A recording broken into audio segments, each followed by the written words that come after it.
Hi friends, welcome back to our channel. ഇന്ന് നമ്മൾ നോക്കുന്നത് തേർഡ് സ്റ്റാൻഡേർഡിലെ മലയാളത്തിലെ സെക്കൻഡ് യൂണിറ്റിലെ മൈനയ്ക്കൊരു കത്ത് എന്ന പാഠഭാഗമാണ്. ഓക്കെ, നമുക്ക് നോക്കാം. ഈ പാഠഭാഗവും അതുപോലെ തന്നെ പാഠഭാഗത്തിൻ്റെ വിശദീകരണവും അതുപോലെ തന്നെ ഈ പാഠഭാഗവുമായി ബന്ധപ്പെട്ട പ്രവർത്തനങ്ങളും നമ്മൾ ഈ വീഡിയോയിൽ ഉൾക്കൊള്ളിക്കുന്നുണ്ട്. നിങ്ങൾക്ക് വീഡിയോ യൂസ്ഫുള്ളായി തോന്നുകയാണെങ്കിൽ തീർച്ചയായും ലൈക്ക് ചെയ്യുക, കമൻറ്റ് ചെയ്യുക. ഓക്കെ, നമുക്ക് നോക്കാം. മൈനയ്ക്കൊരു കത്ത്. കാക്കത്തോട് 1/6/2024. പ്രിയപ്പെട്ട മൈനയ്ക്ക്, നിനക്കെന്നെ അറിയില്ലേ? ഇന്നലെ ട്രെയിനിൽ വെച്ച് നമ്മൾ പരിചയപ്പെട്ടതാണല്ലോ. അച്ഛൻ നിനക്ക് വാങ്ങിത്തന്ന ബിസ്ക്കറ്റിൻ്റെ കവറാണ് ഞാൻ. ബിസ്ക്കറ്റ് തിന്നു കഴിഞ്ഞ് നീ എന്നെ പുറത്തേക്ക് എറിഞ്ഞില്ലേ? കാറ്റിൽ പാറി നടക്കുമ്പോൾ എനിക്ക് ആദ്യം സന്തോഷമാണ് തോന്നിയത്. പക്ഷേ ഞാൻ ചെന്ന് വീണത് റീൽപ്പാളത്തിന് അരികിലുള്ള ഒരു തോട്ടിലാണ്. വെള്ളത്തിൽ ഞാൻ കുറേ ദൂരം രസിച്ച് നീന്തി.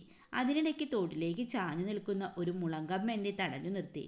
ഒറ്റപ്പെട്ടു പോയ എന്നെ മുളങ്കമ്പ് തൊട്ടു തലോടി. അപ്പോഴെനിക്ക് വലിയ ആശ്വാസം തോന്നി. നീ എനിക്കകത്ത് ബാക്കി വെച്ച ബിസ്ക്കറ്റ് തുണ്ടുകൾ ഞാൻ കുഞ്ഞിപ്പരലിന് കൊടുത്തു. ഞാൻ കുഞ്ഞിപ്പരലിന് കൊടുത്തു. അത് തിന്നു കഴിഞ്ഞപ്പോഴേക്കും ഒഴുക്കിൽപ്പെട്ട് ചുളുങ്ങിപ്പോയ എൻ്റെ വയറ്റിൽ അവൾ കുടുങ്ങിപ്പോയിരുന്നു.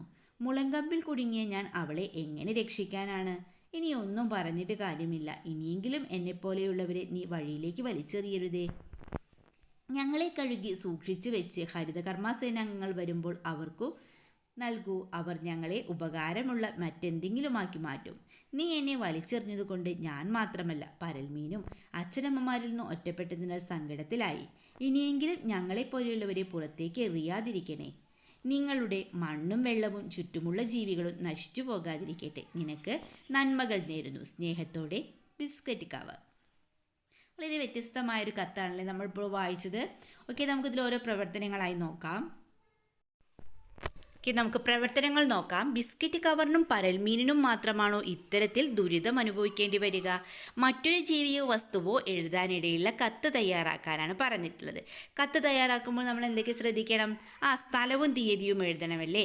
നെക്സ്റ്റ് നമുക്ക് എഴുതാം. പ്രിയപ്പെട്ട ഉണ്ണിമോൾക്ക്, നിന്റെ പ്രിയപ്പെട്ട പൂവാലി പശുവാണ് ഞാൻ.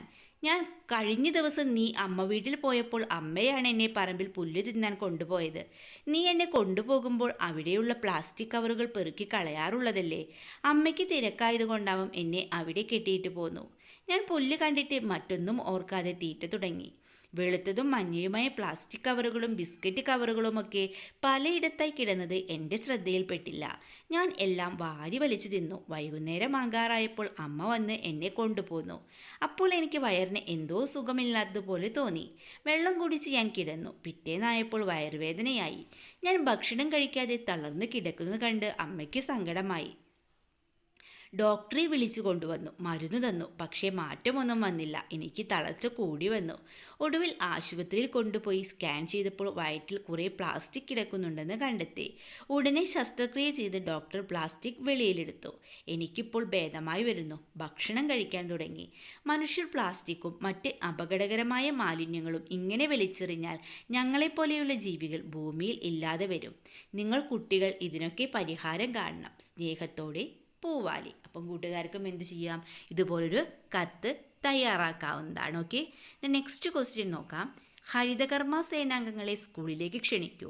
അവരോട് എന്തൊക്കെ ചോദിച്ചറിയാം? എന്തെല്ലാം കാര്യങ്ങളാണ് ചോദിക്കുക? നമുക്ക് എഴുതാം. എന്തൊക്കെ എഴുതാം? നിങ്ങൾ ശേഖരിക്കുന്ന മാലിന്യങ്ങൾ എങ്ങനെയാണ് സുരക്ഷിതമായി കൈകാര്യം ചെയ്യുന്നത്? സുരക്ഷിതമായിട്ട് സംസ്കരിക്കുന്നത്? പുനരുപയോഗ സാധ്യതയുള്ള പ്ലാസ്റ്റിക്കുകളും മറ്റും എന്താണ് ചെയ്യുന്നത്? കുറഞ്ഞ വേതനം മാത്രം ലഭിക്കുമ്പോഴും നമ്മുടെ നാടിനെ മാലിന്യത്തിൽ നിന്ന് രക്ഷിക്കാനായി നിങ്ങൾ നടത്തുന്ന മഹത്തായ പ്രവൃത്തിയിലേക്ക് നിങ്ങളെ നയിച്ച മാനസികാവസ്ഥയെ വിശദീകരിക്കാമോ? അടുത്തൊരു ചോദ്യം എഴുതാം. ഓരോ വീട്ടിൽ നിന്നും മറ്റ് സ്ഥാപനങ്ങളിൽ നിന്നും മാലിന്യങ്ങൾ ശേഖരിക്കുന്നതിനായി എത്ര രൂപയാണ് അവർ നൽകേണ്ടത്? മാലിന്യങ്ങൾ സുരക്ഷിതമായി കൈകാര്യം ചെയ്യാനായി എന്തെല്ലാം ക്രമീകരണങ്ങളാണ് നിങ്ങൾ സ്വീകരിക്കുന്നത്? വീട്ടുകാരും നാട്ടുകാരും നിങ്ങളും ഈ മഹത്തായ സേവനത്തോട് എങ്ങനെയാണ് പ്രതികരിക്കാറുള്ളത്? അപ്പം കൂട്ടുകാർക്ക് ഇത്തരം ചോദ്യങ്ങൾ എഴുതാവുന്നതാണ്. പ്ലാസ്റ്റിക്കിന് പുറമെ ഹരിതകർമ്മ സേനാംഗങ്ങൾ എന്തെല്ലാം ശേഖരിക്കും? എന്തെല്ലാമാണ് ശേഖരിക്കുന്നത്? വീട്ടിലെ ജൈവ മാലിന്യം ഒഴിച്ച് എല്ലാ മാലിന്യങ്ങളും ഹരിതകർമ്മ സേനാംഗങ്ങൾ ശേഖരിക്കും.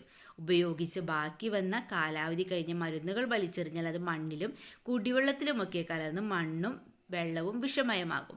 ഇത്തരം മരുന്നുകൾ ഹരിതകർമ്മ സേനാംഗങ്ങൾ ശേഖരിക്കും. അതുപോലെ കീടനാശിനി കുപ്പികൾ, ഉപയോഗിച്ചു കഴിഞ്ഞ ബാറ്ററികൾ എന്നിവ വലിച്ചെറിഞ്ഞാൽ അത് മണ്ണിലും വെള്ളത്തിലുമൊക്കെ കലർന്ന് മനുഷ്യർക്ക് പല മാരകമായ രോഗങ്ങളും ഉണ്ടാക്കും. അവയും ഹരിതകർമ്മ സേനാംഗങ്ങൾ ശേഖരിക്കും. ദെൻ ഫ്യൂസായ CFL ബൾബുകൾ, ട്യൂബുകൾ എന്നിവയിൽ മാരകമായ മെർക്കുറി അടങ്ങിയിട്ടുണ്ട്. ഇവ വലിച്ചെറിയുകയോ പറമ്പിൻ്റെ മൂലയിൽ കൂട്ടിയിടുകയോ ചെയ്താൽ മഴ പെയ്യുമ്പോഴും മറ്റും മണ്ണിലും വെള്ളത്തിലും കലർന്ന് നമ്മുടെ ഉള്ളിലും എത്തും. ഇതും നമുക്ക് ഗുരുതരമായ പല രോഗങ്ങളും ഉണ്ടാക്കും. ഇത്തരം മാലിന്യങ്ങളും ഹരിതകർമ്മ സേനാംഗങ്ങൾ ശേഖരിക്കും. അതുപോലെ കടയിൽ നിന്നും വാങ്ങിക്കുന്ന നിത്യോപയോഗ വസ്തുക്കൾ, ബിസ്ക്കറ്റുകൾ, മിഠായികൾ തുടങ്ങിയവയുടെ കവറുകൾ ഒരിക്കലും മണ്ണിലേക്ക് വലിച്ചെറിയരുത്. അവയും ഹരിതകർമ്മ സേനാംഗങ്ങൾ ശേഖരിച്ച് സുരക്ഷിതമായി നശിപ്പിക്കും. ദെൻ വീട്ടിൽ വിവാഹമോ മറ്റ് ആഘോഷങ്ങളോ നടക്കുമ്പോൾ ഉണ്ടാകുന്ന പേപ്പർ പാത്രങ്ങൾ, ഗ്ലാസുകൾ എന്നിവ പോലുള്ള മാലിന്യങ്ങളും ഹരിതകർമ്മ സേനാംഗങ്ങൾ ശേഖരിച്ച് സുരക്ഷിതമായി നശിപ്പിക്കും. ഓക്കെ, അപ്പോൾ കൂട്ടുകാർക്ക് എന്തൊക്കെയാണ് അറിയാവുന്നതിൽ കൂടുതൽ അറിയാവുന്നുണ്ടെങ്കിൽ കൂട്ടുകാർ എഴുതുക. ഓക്കെ കൂട്ടുകാരെ, അങ്ങനെ നമ്മൾ ഈ ചാപ്റ്ററുമായി ബന്ധപ്പെട്ട എല്ലാ പ്രവർത്തനങ്ങളും ഡിസ്കസ് ചെയ്തിട്ടുണ്ട്. നിങ്ങൾക്ക് വീഡിയോ യൂസ്ഫുള്ളായി തോന്നുകയാണെങ്കിൽ തീർച്ചയായും ലൈക്ക് ചെയ്യുക, കമൻറ്റ് ചെയ്യുക. ഓക്കെ, നമുക്ക് മറ്റൊരു വീഡിയോയുമായി വീണ്ടും കണ്ടുമുട്ടാം. Okay, by.